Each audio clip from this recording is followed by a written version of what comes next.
Қонжық Марио ойыншықтар әлемінде. Марио қонжық ойнағанды қатты жақсы көріпті. Өзінің ойыншықтары да өте көп екен, түр-түрі бар. Қонжықтың ойнаған соң ойыншықтарды жинамайтын әдеті бар екен. Үйді шашып, ойыншықтарды лақтырады, ретсіз тастап кете беретін болыпты. Бір күні Марио қонжық өзінің ойыншық мәшинесіне шалынып, құлап түседі. Сосын мүлде басқа ойыншықтар әлеміне тап болыпты. Танымайтын, белгісіз әлемге кіріп кетіпті. Үйдің іші ойыншыққа толы.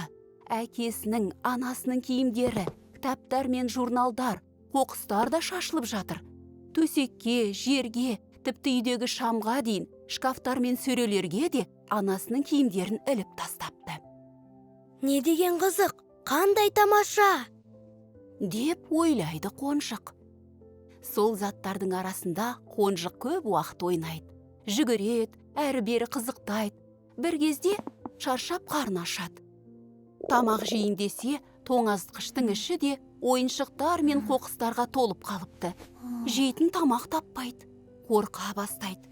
Ойыншықтар мен керексіз заттар болса шашылып жатыр. Өте көп, ал тамақ жоқ. Қонжық Марио анасына жүгіріп барады. Сол кезде әкесінің аяқ киіміне шалынып құлап түседі. Анашым, мен құлап қалдым. Тізем ауырып тұр. Тамақ та жегім келеді. Қарным ашты. Мына ойыншықтардан шаршадым. Деп Марио қонжық анасына жылайды. Сонда анасы: Балам, үйде дәрі жоқ. Мына жерде тек ойыншықтар ғана бар. Тамақ та жоқ. Өйткені біз ойыншықтар әлеміндеміз ғой, дейді. Сол кезде қонжық Марио ұйқысынан оянып кетеді. Көргені түс екенін байқап, қуанып кетті.